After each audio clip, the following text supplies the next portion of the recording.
The Art of War by Sun Tzu. Prologue.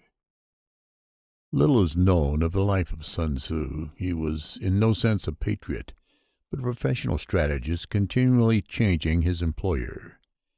Chinese history tells a famous story about Sun.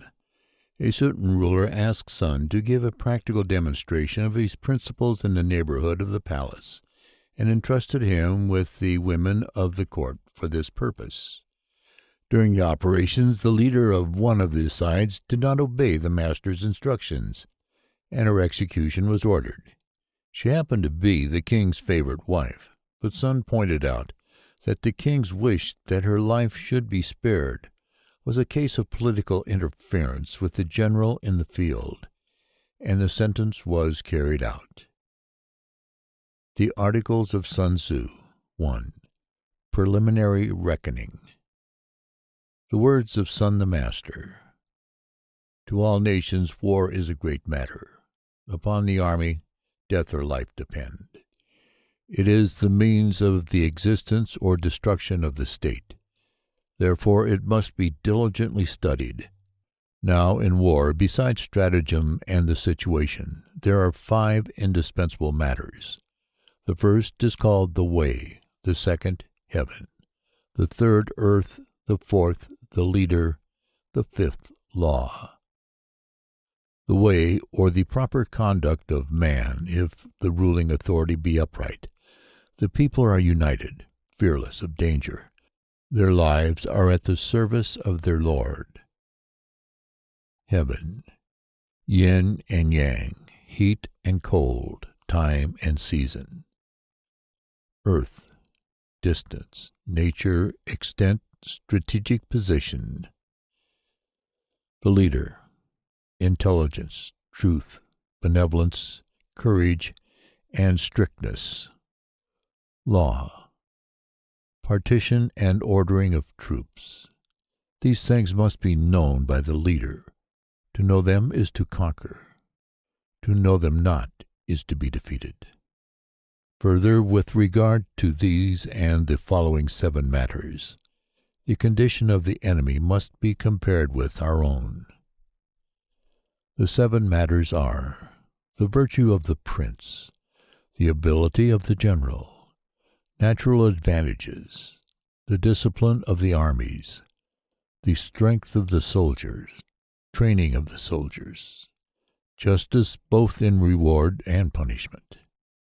Knowing these things, I can foretell the victor.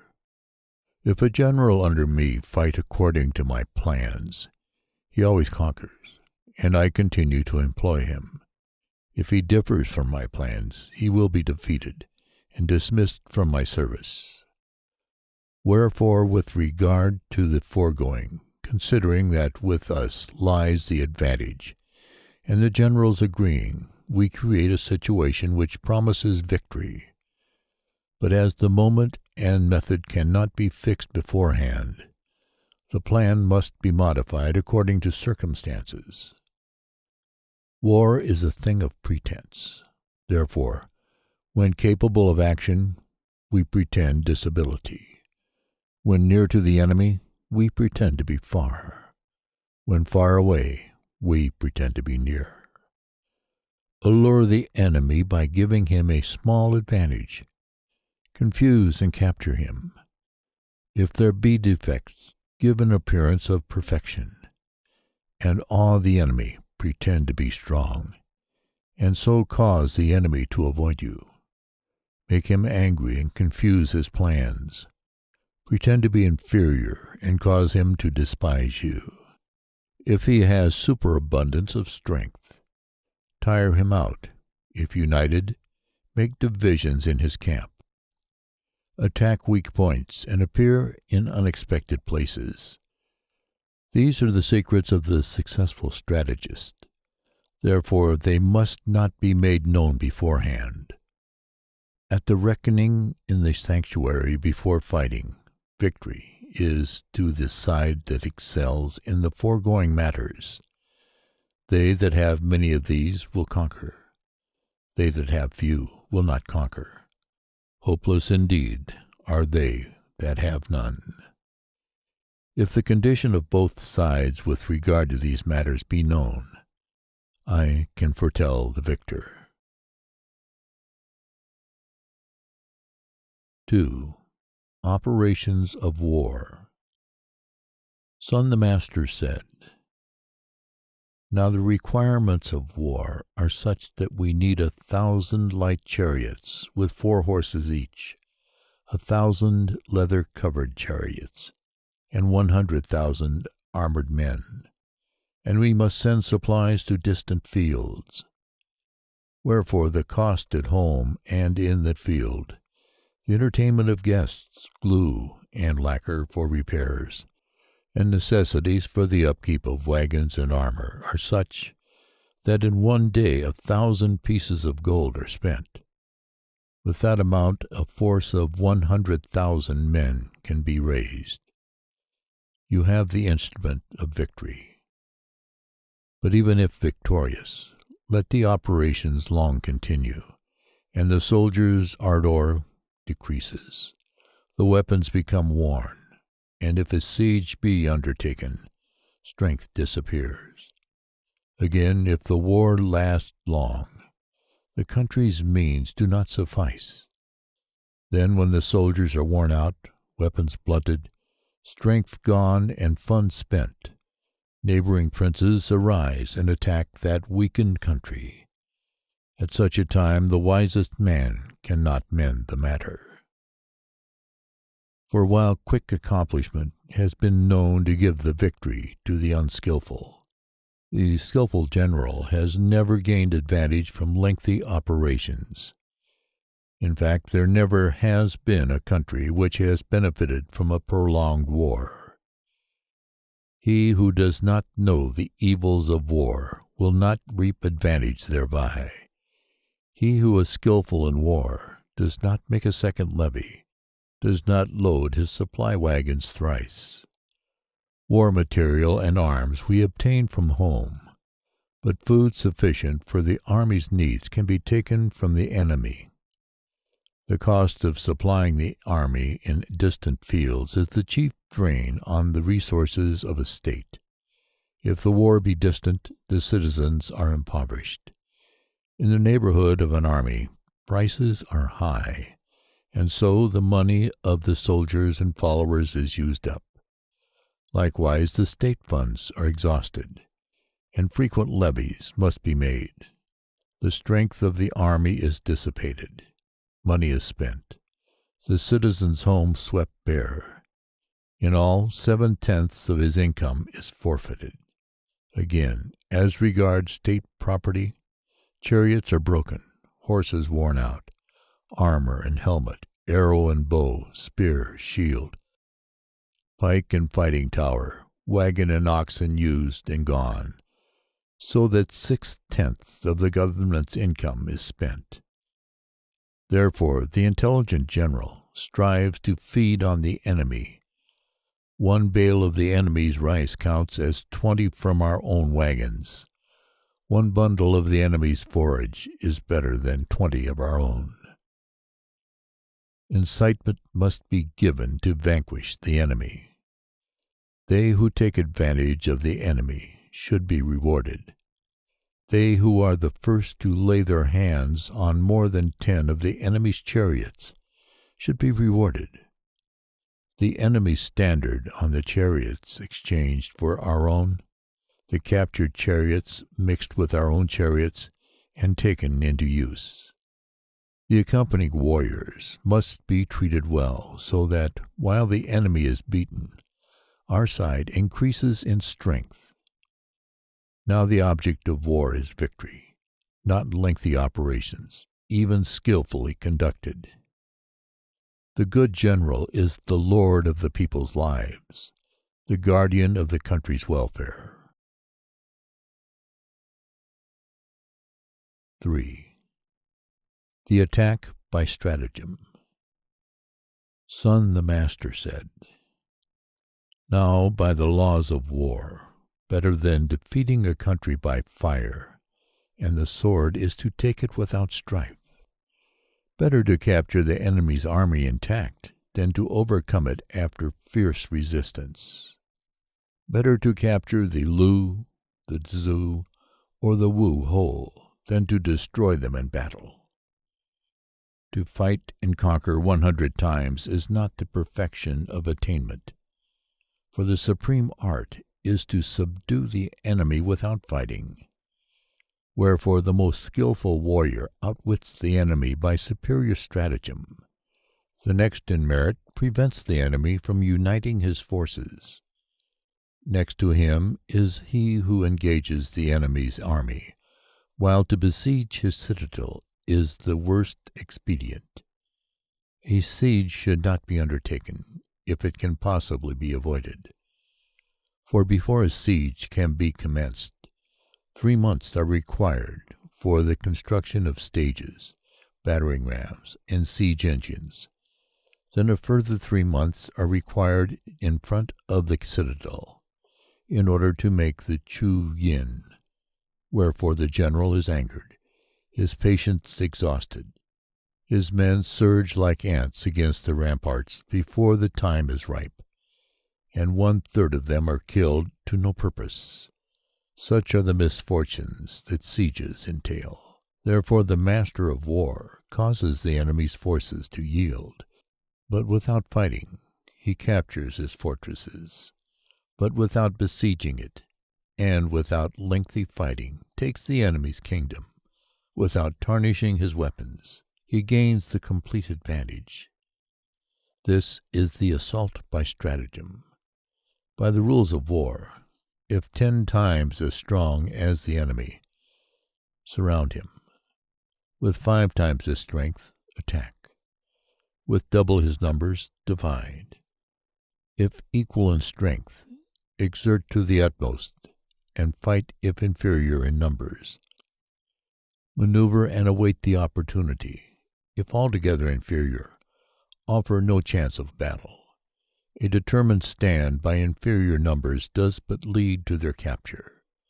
The warrior is the country's support. If his aid be entire, the country is of necessity strong. If it be at all deficient, then is the country weak.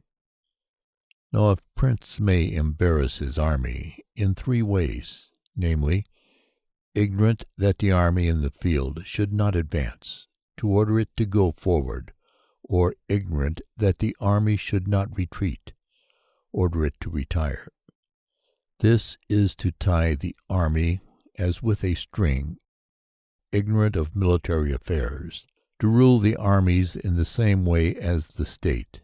This is to perplex the soldiers, ignorant of the situation of the army, to settle its dispositions.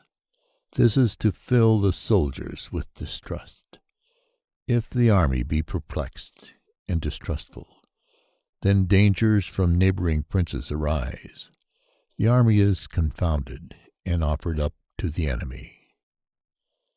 There are 5 occasions when victory can be foretold. When the general knows the time to fight and when not to fight, or understands when to employ large or small numbers.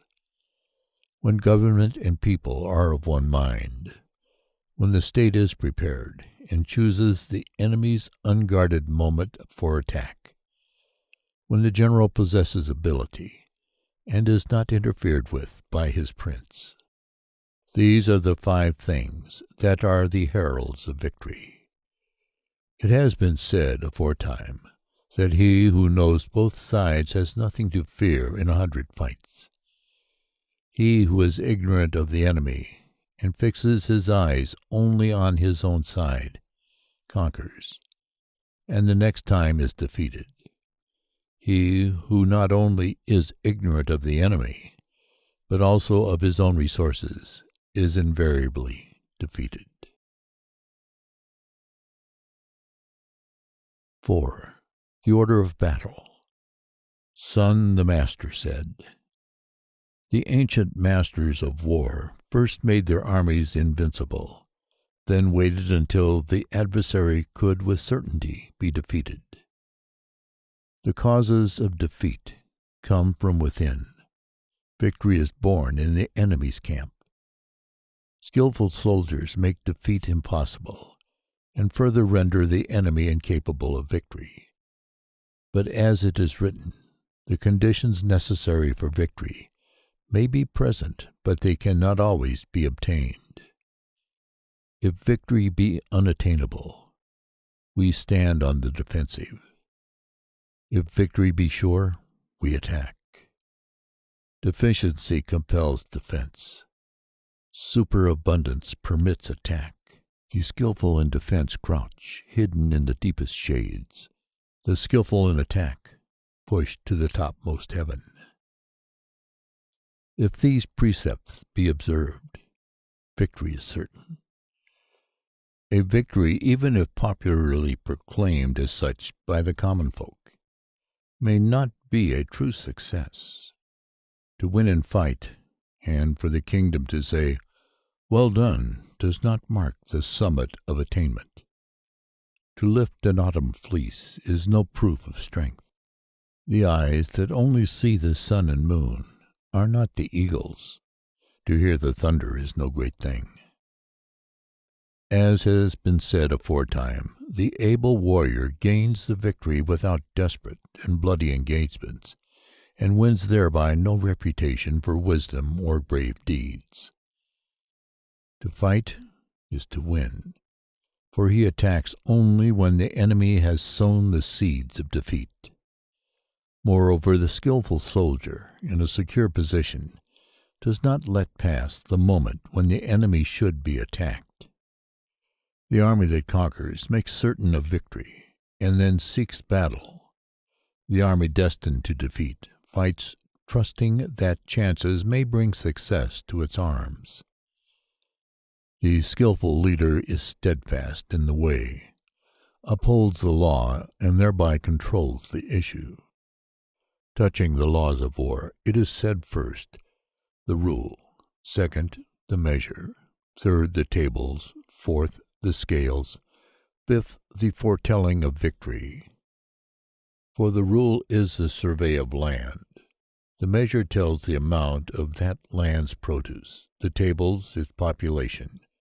From the scales their weight or quality is made known, and then can we calculate victory or defeat. The army that conquers as against the army destined to defeat is as a beam against a feather in the scales. The attack of conquering forces is as the outburst of long pent-up waters into sunken valleys. Such are the orders of battle. 5. The spirit of the troops. Sun the Master said, "The control of large numbers is possible, and like unto that of small numbers, if we subdivide them by means of drum, bell, and flag. The direction of large forces in battle is possible, and like unto the direction of small forces, by the skillful interchange of normal and abnormal maneuvers, are the armies certainly preserved from defeat. The enemy is crushed like the fall of a grindstone upon an egg, by knowledge of this strength and weakness, and by the employment of truth and artifice. Moreover, in battle, the enemy is engaged with the normal and defeated by the abnormal force. The abnormal force, skillfully handled, is like the heaven and earth, eternal as the tides and the flow of rivers, unceasing, like the sun and moon, forever interchanging, coming and passing as the seasons. There are 5 notes, but by combinations innumerable harmonies are produced. There are but 5 colors, but if we mix them, the shades are infinite. There are 5 tastes, but if we mix them, there are more flavors than the palate can distinguish. In war, there are but 2 forces, the normal and the abnormal, but they are capable of infinite variation. Their mutual interchange is like a wheel, having neither beginning nor end. They are a mystery that none can penetrate. As the rush of rock-shouldering torrents, so is the spirit of the troops. Like the well-judged flight of the falcon, in a flash crushing its quarry, so should the stroke be timed. Wherefore the spirit of the good fighter is terrifying, his occasion sudden, like the stretched crossbow, whose string is released at the touch of the trigger. In the maze and tumult of the battle, there is no confusion. In the thick of action, the battle array is impenetrable. If discipline be perfect, disorder can be simulated. If truly bold, we can feign fear. If really strong, we can feign weakness. We simulate disorder by subdivision, fear by spirit, weakness by battle formation. We set the enemy in motion by adopting different formations to which he must conform. If we offer the enemy a point of advantage, he will certainly take it. We give him an advantage, set him in motion, and then fall upon him. Wherefore the good fighter seeks victory from spirit and does not depend entirely upon the skill of his men. He is careful in his choice and leaves the rest to battle force. Yet when an opening or advantage shows, he pushes it to its limits. As a log or rock which motionless on flat ground, yet moves with ever-increasing force when set on an incline, so await the opportunity, and so act when the opportunity arrives. If the general be skillful, the spirit of his troops is as the impetus of a round stone rolled from the top of a high mountain. 6. Emptiness and strength.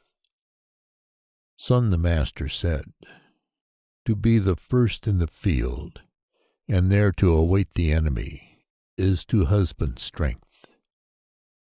To be late and hurrying to advance to meet the foe is exhausting. The good fighter contrives to make the enemy approach. He does not allow himself to be beguiled by the enemy. By offering an apparent advantage, he induces the enemy to take up a position that will cause his defeat. He plants obstructions to dissuade him from acting in such a way as to threaten his own dispositions. If the enemy be at rest in comfortable quarters, harass him.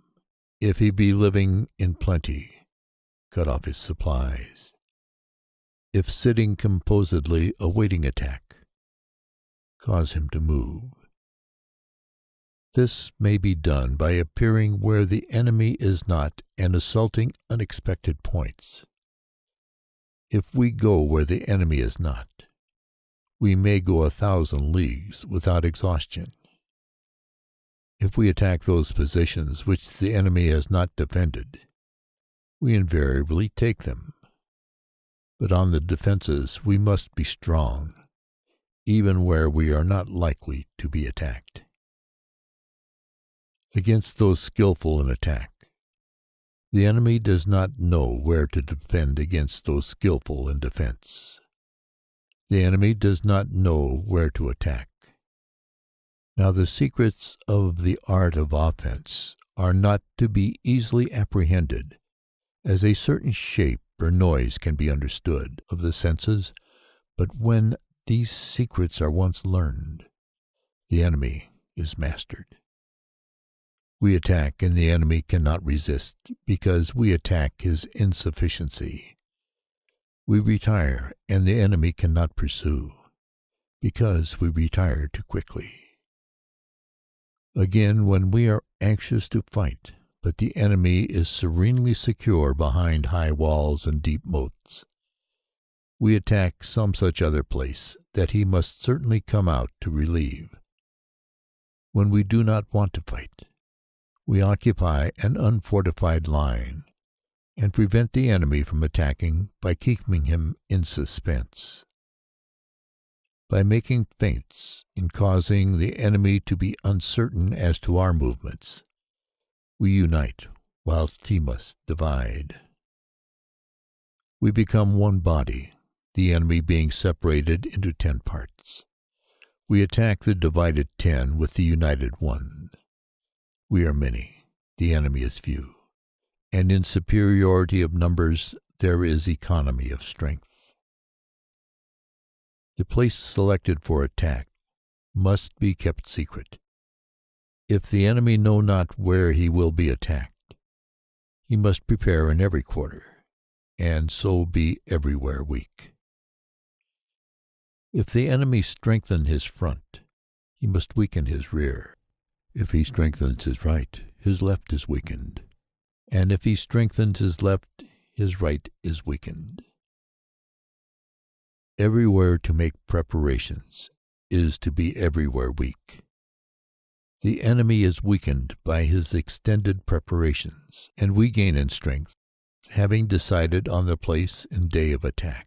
Though the enemy be 100 leagues away, we can defeat him. If the ground and occasion be not known, the front cannot help the rear, the left cannot support the right, nor the right the left, nor the rear the front. For on occasion the parts of the army are 20 leagues apart, while a distance of 4 or 5 leagues is comparatively close. The soldiers of Wu are less than the soldiers of Ye, but as superiority in numbers does not of necessity bring victory, I say then that we may obtain the victory. If the enemy be many in number, prevent him from taking advantage of his superiority, and ascertain his plan of operations. Provoke the enemy, and discover the state of his troops. Feint, and discover the strength of his position. Flap the wings, and unmask his sufficiency or insufficiency. By constant feints and excursions, we may produce on the enemy an impression of intangibility, which neither spies nor art can dispel. The general makes his plans in accordance with the dispositions of the enemy and puts his hosts in motion. But the multitude cannot appreciate the general's intention. They see the signs of victory, but they cannot discover the means. If a victory be gained by a certain stratagem, do not repeat it. Vary the stratagem according to circumstances. An army may be likened to water. Water leaves dry the high places and seeks the hollows. An army turns from strength and attacks emptiness. The flow of water is regulated by the shape of the ground. Victory is gained by acting in accordance with the state of the enemy. The shape of water is indeterminate. Likewise, the spirit of war is not fixed. The leader who changes his tactics in accordance with his adversary, and thereby controls the issue, may be called the god of war. Among the 5 elements there is no settled precedence. The 4 seasons come and go. The days are long and short, and the moon waxes and wanes. So in war there is no fixity. 7. Battle Tactics. Sun the Master said, for the most part, military procedure is as follows. The general receives orders from his lord, assembles and settles harmony among the forces, and takes the field. There is nothing more difficult than battle tactics. Their difficulty lies in the calculation of time and distance, and the reversal of misfortune.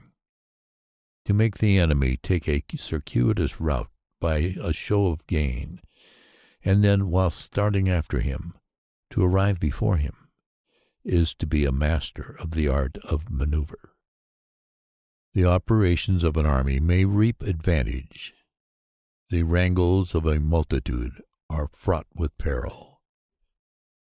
Employing our whole force at one time in order to gain advantage over the enemy, we may not have time enough to gain our object.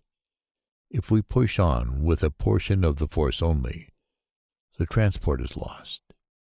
Discarding helmet and armor, stopping neither day nor night, marching double distance, doing double work, and finally contending with the enemy at a distance of 100 leagues, results in the loss of the general, since the strong men arrive first, and the tired drop in rear. Only 1/10 of the force is available. A forced march of 50 leagues to secure an advantage may result in failure to the leader of the vanguard, for only half his men will arrive.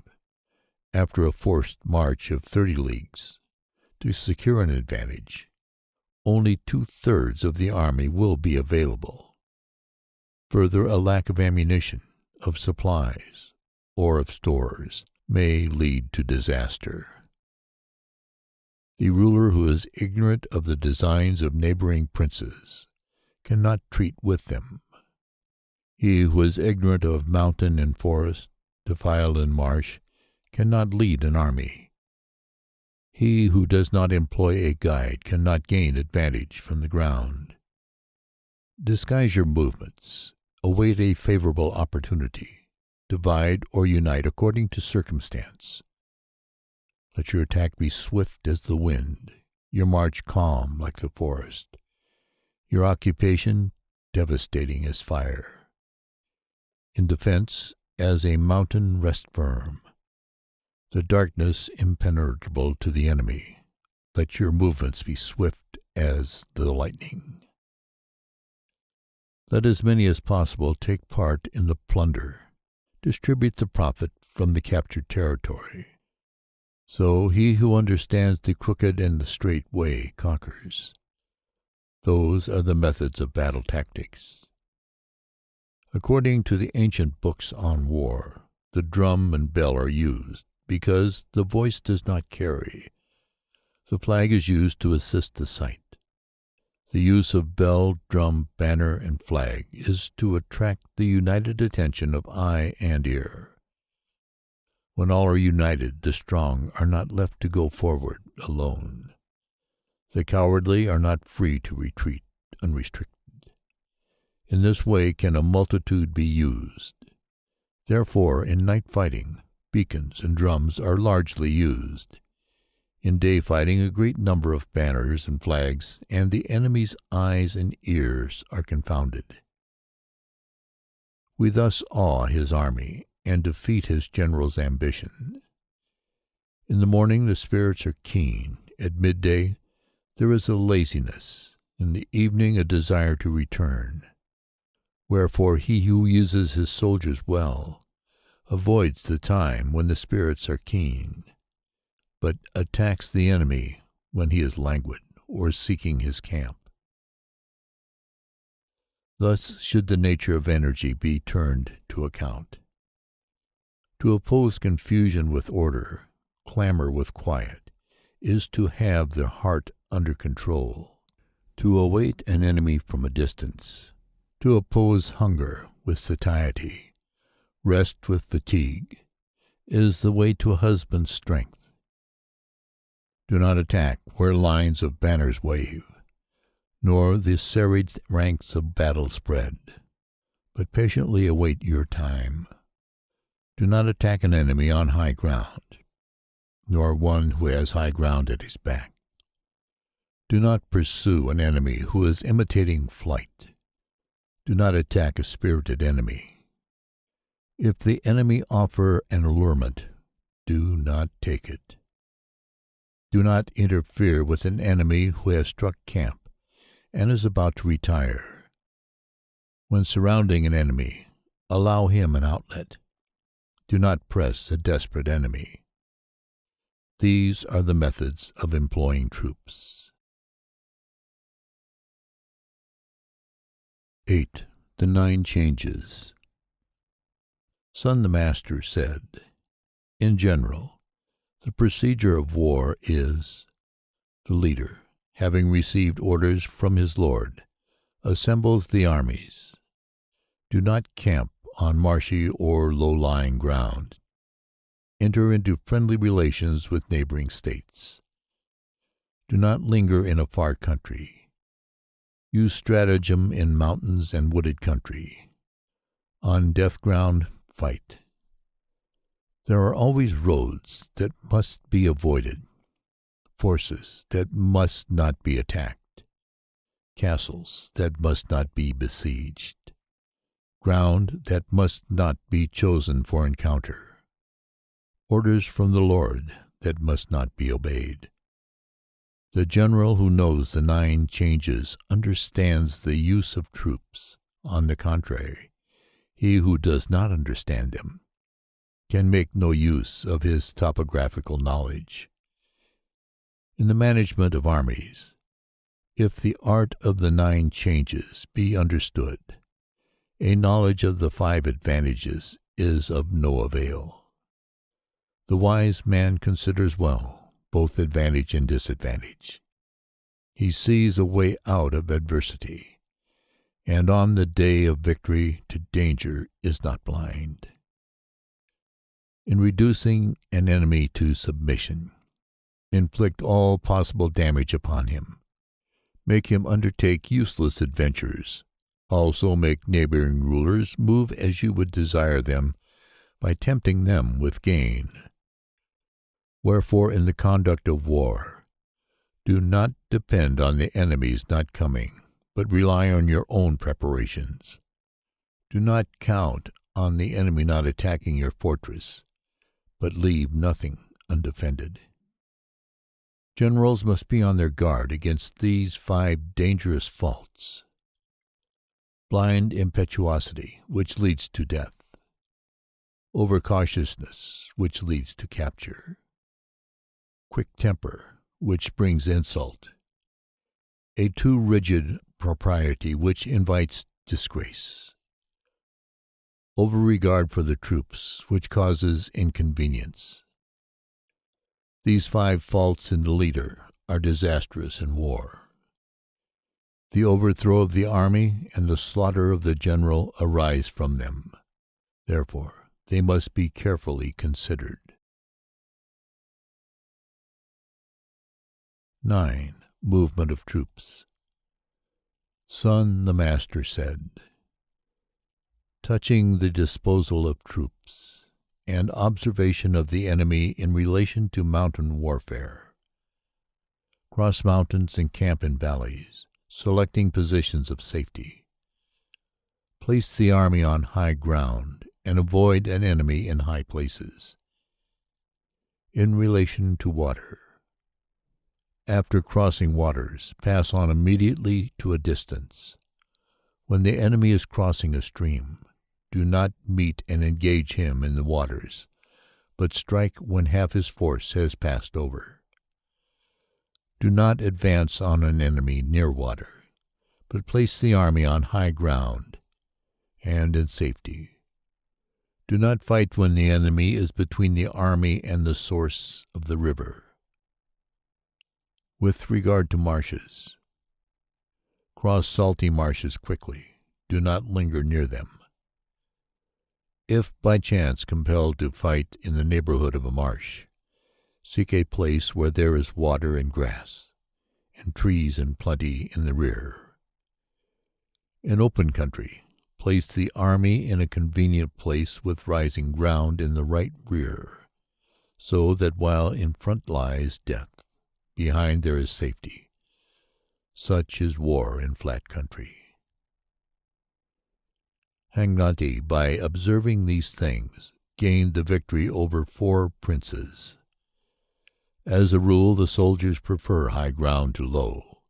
They prefer sunny places to those the sun does not reach. If the health of the troops be considered, and they are encamped on high and sunny ground, diseases will be avoided, and victory made certain. If there be rising ground, encamp on its sunny side and in front of it, for thereby the soldiers are benefited, and the ground used to our advantage. If owing to rains in the upper reaches, the river becomes turbulent, do not cross until the waters have quieted. steep and impassable valleys, well-like places, confined places, tangled, impenetrable ground, swamps and bogs, narrow passages with pitfalls. Quickly pass from these, and approach them not. Cause the enemy to approach near to them, but keep yourself from these places. Face them so that the enemy has them in his rear. If there be near to the army precipices, ponds, meres, reeds and rushes, or thick forests and trees, search them thoroughly. These are places where the enemy is likely to be in ambush. When the enemy is close but quiet, he is strong in reliance on natural defenses. If the enemy challenge to fight from afar, he wishes you to advance. If the enemy be encamped in open country, it is with some special object in view. Movement among the trees shows that the enemy is advancing. Broken branches and trodden grass, as of the passing of a large host, must be regarded with suspicion. The rising of birds shows an ambush. Startled beasts shows that the enemy is stealthily approaching from several sides. High, straight spurts of dust betoken that chariots are coming. Long, low masses of dust show the coming of infantry. Here and there, thin and high columns of dust are signs that firewood and fodder are being collected. Small clouds of dust moving to and fro are signs that the enemy is preparing to encamp for a short time. Busy preparations and smooth words show that the enemy is about to advance to attack. Big words and the spurring forward of horsemen are signs that the enemy is about to retire. An advance of the light chariots to the flanks of the camps is a sign that the enemy is coming forth to fight. Without consultation, suddenly to desire an armistice is a mark of ulterior design. The passing to and fro of messengers and the forming up of troops show that the enemy has some movement on foot. An advance followed by sudden retirement is a lure to attack. When the enemy use their weapons to rest upon, they are hungry. If the drawers of water drink at the river, the enemy is suffering from thirst. Disregard of booty that lies ready at hand is a sign of exhaustion. The clustering of birds round a position shows that it is unoccupied. Voices calling in the night betoken alarm. Disorder in the army is a sign that the general is disregarded. A changing about of flags and banners is a sign that the army is unsettled. If the officers be angry, it is because the soldiers are tired and slow to obey. The killing of horses for food shows that the enemy is short on provisions. When the cooking pots are hung up on the wall, and the soldiers turn not in again, the enemy is at an end of his resources. Exceeding graciousness and familiarity on the part of the general show that he has lost the confidence of the soldiers. Frequent rewards show that discipline is at an end. Frequent punishments are a sign that the general is in difficulties. The general who first blusters and then is obsequious is without perception. He who offers apologies and hostages is anxious for a truce. When both sides eager for a fight face each other for a considerable time, neither advancing nor retiring, the occasion requires the utmost vigilance and circumscription. Numbers are no certain mark of strength. Even if incapable of a headlong assault, if the forces be united, and the enemy's condition ascertained, victory is possible. He who without taking thought makes light of the enemy is certain to be captured. If a general who is strange to the troops punishes them, they cease to obey him. If they are not obedient, they cannot be usefully employed. If the troops know the general, but are not affected by his punishments, they are useless. By humane treatment, we obtain obedience. Authority brings uniformity. Thus we obtain victory. If the people have been trained in obedience from the beginning, they respect their leaders' commands. If the people be not early trained to obedience, they do not respect their leaders' commands. Orders are always obeyed if general and soldiers are in sympathy. 10. Ground. Sun the Master said, with regard to the different natures of ground, there are open ground, broken ground, suspended ground, defiles, precipices, far countries. Open ground is where either side has liberty of movement. Be quick to occupy any high ground in the neighborhood, and consider well the line of supplies. Broken ground, advance is easy, but retreat from it is difficult. Here, if the enemy be not prepared, we may win, but should he be prepared and defeat us, and retreat be impossible, then there is disaster. Suspended ground. The side that takes the initiative is under a disadvantage. Here, if the enemy offers some allurement, we should not advance, but rather, by feigning retreat, wait until he has put forth half his force. Then we may attack him with advantage. Defiles. Make haste to occupy. Garrison strongly and await the enemy. Should the enemy be before you, and in strength, do not engage him. But if there be unoccupied points, attack him. In precipitous ground, quickly occupy a position on a sunny height, and await the enemy. If the enemy be before you, withdraw, and do not attack him. If distant from the enemy, and the forces be equal, to take the initiative is disadvantageous. Now these are the 6 kinds of ground. It is the duty of generals to study them. Again, there are 6 calamities among the troops, arising not from defect of ground or lack of opportunity, but from the general's incapacity. These are repulse, relaxation, distress, disorganization, confusion, and rout. If troops be sent to attack an enemy of equal quality, but 10 times their number, they retire discomfited. Strong soldiers with weak officers cause relaxation. Able officers with feeble soldiers cause distress. Enraged senior officers who fall upon the enemy without orders, and obey not the general because he does not recognize their abilities, produce disorganization.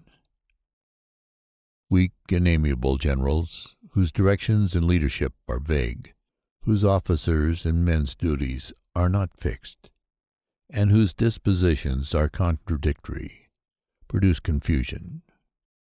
Generals who are unable to estimate the enemy, who oppose small numbers to large, weakness to strength, and who do not put picked men in the van of the army, cause it to be routed. These 6 things lead to defeat. It is the duty of the general to study them carefully. Ground is the handmaid of victory.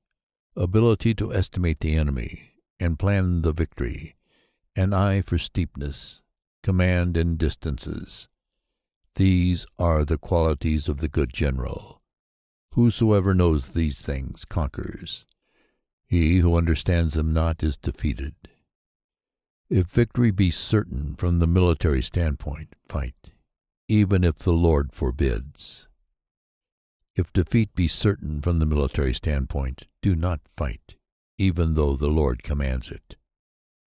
The general who advances from no thought of his own glory, or retires regardless of punishment, but only strives for the people's welfare and his Lord's advantage, is a treasure to the state.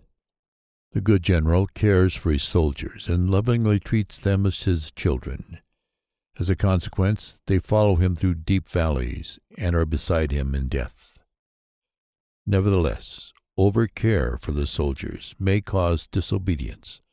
Over-attention may make them unserviceable. Over-indulgence may produce disorder. They become like spoiled children and cannot be used. He who is confident of his own men, but is ignorant that the enemy should not be attacked, has no certainty of victory. He who knows that the enemy may be attacked with advantage, but knows not his own men, has no certainty of victory. Confidence in the troops. Right judgment when to attack the enemy, but ignorance of the ground bring uncertain victory. The wise soldier, once in motion, does not waver, and is never at a loss. As has been said, know thyself, know the enemy, fear not for victory.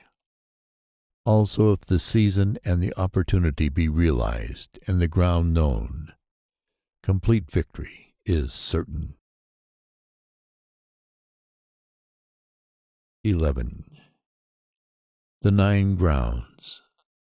Sun the Master said, in respect to the conduct of war, there are distracting ground, disturbing ground, ground of contention, intersecting ground, path-ridden ground, deeply involved ground, difficult ground, enclosed ground, death ground. At all times, when the prince fights in his own territory, it is called distracting ground. That ground a short way inside the enemy's border is called disturbing ground. Ground giving advantage to whichever side is in possession is called ground of contention. Ground to which either side has access is called intersecting ground. Ground between 3 provinces, first possession of which enables the peoples of the earth to be controlled, is called path-ridden ground. The interior of the enemy's country, with many of his fortified towns in rear, is called deeply involved ground. Mountain and forest, precipices, ravines, marsh, and swamp, all places where passage is hard, are called difficult ground. A narrow entrance and winding outlet where a small number can oppose a large force is called enclosed ground. That ground where delay means disaster is called death ground. Wherefore do not fight on distracting ground. Do not linger on disturbing ground. If the enemy be in possession of disputed ground, do not attack. In intersecting ground, do not interrupt the highways. At the crossing of highways, cultivate intercourse. When deeply involved, levy and store up the enemy's property. Quickly depart from difficult ground. On enclosed ground, use stratagem. On death ground, fight. The skillful fighters of old were at pains to disconnect the enemy's front and rear. They cut asunder small and large forces of the enemy, prevented mutual help between his officers and men, spread mistrust between high and low. They scattered the enemy and prevented him from concentrating. If his soldiers were assembled, they were without unity. If there be a chance of victory, move. If there be no chance of success, stand fast. If I were asked how a powerful and united force of the enemy should be met, I would say, lay hands on what the enemy cherishes. and he will conform to our desires. In war, above all, speed sustains the spirit of the troops. Strike before the enemy is ready, and attack his unpreparedness from an unexpected quarter. With regard to war in foreign lands, when strangers in a far country, the soldiers are united and are proof against defeat. Plunder fertile plains so that the army is fed. Be careful of the health of the soldiers. Do not tire them unnecessarily. Unite their minds, store up strength. Plan well and secretly. If there be no refuge, the soldiers will not fly from death.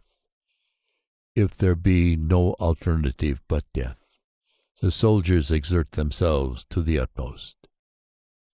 In desperate places, soldiers lose the sense of fear. If there be no place of refuge, there will be no wavering. If deeply involved in the enemy's country, there is unity. If it be unavoidable, the soldiers will fight their hardest. Even without warnings, they are vigilant. They comply without insistence, without stipulations. They are tractable, without explicit instructions. They will trust the general and obey him. Prohibit the discussion of signs and omens, and remove the soldiers' doubts. Then, to the moment of death, they will be undistracted. Riches are denied the soldiers, not because money is a bad thing. Old age is forbidden them, but not because long life is evil. Hardships and danger are the proper lot of the soldier. When the order for attack is given, the collars of those who are sitting may be wet with tears. Tears may roll down the cheeks of those reclining. Yet these men, in a desperate place, will fight with the courage of Chu and Kue. Soldiers should be used like the snakes on Mount Chang, which if you hit on the head, the tail will strike you. If you hit the tail, the head will strike you. If you strike in the middle, head and tail will strike you together. Should anyone ask me whether men can be made to move like these snakes, I say yes. The men of Wu and Ye hate each other. Yet if they cross a river in the same boat and a storm overtake them, they help each other like the two hands. The horses may be tired and the chariot wheels sunk in the mud, but that does not prevent flight. Universal courage and unity depend on good management. The best results from both the weak and strong are obtained by a proper use of the ground. The skillful warrior can lead his army as a man leads another by the hand, because he places it in a desperate position. The general should be calm, inscrutable, just and prudent. He should keep his officers and men in ignorance of his plans, and inform no one of any changes or fresh departures. By changing his camps and taking devious and unexpected routes, his plans cannot be guessed. As one taking away the ladder from under those mounted upon the roof, so acts the general when his men are assembled to fight. He penetrates into the heart of the enemy's country, and then divulges his plans. He drives the army hither and thither like a flock of sheep, knowing not whither they go. Therefore, the general should assemble the armies and place them in a desperate position. The different natures of the 9 grounds, the suiting of the means to the occasion, the hearts of the men, these are things that must be studied. When deep in the interior of a hostile country, there is cohesion, if only on the borders. There is distraction. To leave home and cross the borders is to be free from interference. On distracting ground, Unite the soldiers' minds. On disturbing ground, keep together. On disputed ground, try to take the enemy in rear. On intersecting ground, look well to the defenses. On path-ridden ground, cultivate intercourse. On deeply involved ground, be careful of supplies. On difficult ground, do not linger. On enclosed ground, close the path of escape. On death ground, show the soldiers that there is no chance of survival. It is the nature of soldiers to defend when surrounded, to fight with energy when compelled thereto, to pursue the enemy if he retreat. He cannot treat with other rulers who knows not their ambitions. He who knows not mountain and forest, cliffs, ravines, lakes, and marshes, cannot conduct an army. He who does not use guides cannot take advantage of the ground. He who has not a complete knowledge of the 9 grounds cannot gain military dominion. The great general, when attacking a powerful nation, prevents the enemy from concentrating his hosts. He overawes the enemy so that other states cannot join against him. He does not struggle for the favor of other states, nor is he careful of their rights. He has confidence in himself and awes the enemy. Therefore he easily takes the fortress or reduces the country to subjection. In the bestowal of rewards or in his orders, he is not bound by ancient rule. He manages his forces as though they were one man. Orders should direct the soldiers, but while what is advantageous should be made known, what is disadvantageous should be concealed. If the forces be plunged into danger, there is survival. From death ground there is retrieval, for the force in danger gains the victory. Discover the enemy's intentions by conforming to his movements.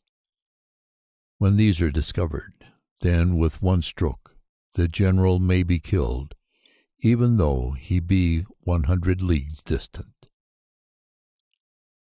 When war is declared, close the barriers, destroy passports, prevent the passage of the enemy's spies, conduct the business of the government with vigilance, take immediate advantage of the enemy's weaknesses, discover what he most values and plan to seize it. Shape your plans according to rule and the circumstances of the enemy. At first behave with the discretion of a maiden. Then, when the enemy gives an opening, dart in like a rabbit. The enemy cannot defend himself. 12.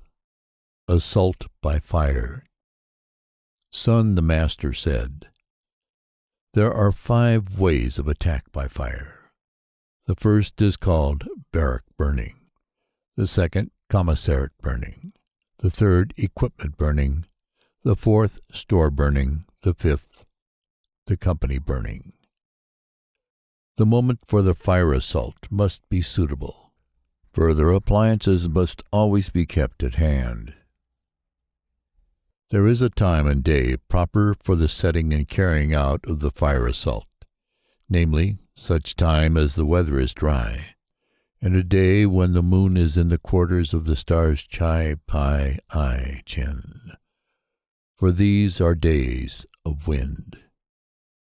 Regard well the developments that will certainly arise from the fire, and act upon them. When fire breaks out inside the enemy's camp, thrust upon him with all speed from without. But if his soldiers be quiet, wait, and do not attack.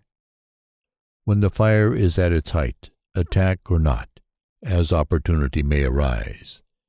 If the opportunity be favorable, set fire to the enemy's camp, and do not wait for it to break out from within. When fire breaks out on the windward side, Do not attack from the leeward. Wind that rises in the day lasts long. Wind that rises in the nighttime quickly passes away. The peculiarities of the 5 burnings must be known and the calendar studied, and if the attack is to be assisted, the fire must be unquenchable. If water is to assist the attack, the flood must be overwhelming. Water may isolate or divide the enemy. Fire may consume his camp, but unless victory or possession be obtained, the enemy quickly recovers, and misfortunes arise. The war drags on, and money is spent. Let the enlightened lord consider well, and the good general keep the main object in view. If no advantage is to be gained thereby, do not move. Without prospect of victory, do not use the soldiers. Do not fight unless the state be in danger. War should not be undertaken because the Lord is in a moment of passion. The general must not fight because there is anger in his heart. Do not make war unless victory may be gained thereby. If there be prospect of victory, move. If there be no prospect, do not move. For passion may change to gladness, anger passes away, but a country once overturned cannot be restored. The dead cannot be brought to life. Wherefore it is written, the enlightened lord is circumspect, and the good general takes heed. Then is the state secure, and the army victorious in battle. 13. The employment of spies.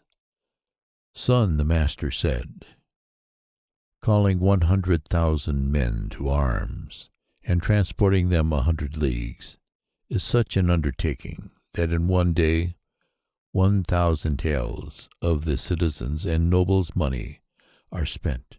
Commodities arise within and without the state. Carriers fall down exhausted on the line of march of the army, and the occupations of 700,000 homes are upset. Again, for years the armies may face each other, yet the issue may depend on a single day's victory. Wherefore, by grudging slight expense in titles and salaries to spies, to remain in ignorance of the enemy's circumstances is to be without humanity. Such a person is no general. He is no assistance to his lord. He is no master of victory. The enlightened ruler and the wise general who act, win, and are distinguished beyond the common are informed beforehand. This knowledge is not to be got by calling on gods and demons, nor does it come of past experience nor calculation. It is through men that knowledge of the enemy is gained. Now the 5 kinds of spies are these: village spies, inner spies, converted spies, death spies, living spies. If these 5 means be employed simultaneously, none can discover their working. This is called the mysterious thread. It is the Lord's treasure. Village spies are such people of the country as give information. Inner spies are those of the enemy's officials employed by us. Converted spies are those of the enemy's spies in our pay. Death spies are sent to misinform the enemy and to spread false reports through our spies already in the enemy's lines. Living spies return to report. In connection with the armies, spies should be treated with the greatest kindness, and in dealing out reward they should receive the most generous treatment. All matters relating to spies are secret. Without infinite capacity in the general, the employment of spies is impossible. Their treatment requires benevolence and uprightness. Except they be observed with the closest attention, the truth will not be obtained from them. Wonderful indeed is the power of spies. There is no occasion when they cannot be used. If a secret matter be spoken of before the time is ripe, the spy who told the matter, and the man who repeated the same, should be put to death. If desirous of attacking an army, of besieging a fortress, or of killing a certain person, first of all, learn the names of the general in charge, of his right-hand men, of those who introduce visitors to the presence of the gatekeeper and the sentries. Then set the spies to watch them. Seek out the enemy spies who come to spy on us. Give them money. Cause them to be lodged and cared for, and convert them to the service. Through them we are enabled to obtain spies among the enemy's villagers and officials. By means of the converted spy, we can construct a false story for the death spy to carry to the enemy. It is through the converted spy that we are able to use the 5 varieties to their utmost advantage. Therefore, he must be liberally treated. In ancient times, the rise to power of the province of Yin was due to Incha, who was sent to the country of Xia. Likewise, during the foundation of the state of Chu, Xia lived among the peoples of Shang. Wherefore intelligent rulers and wise generals use the cleverest men as spies, and invariably acquire great merit. The spy is a necessity to the army. Upon him the movement of the army depends. This has been The Art of War by Sun Tzu. Production copyright 2020 by Audiobooks by Mike Vendetti.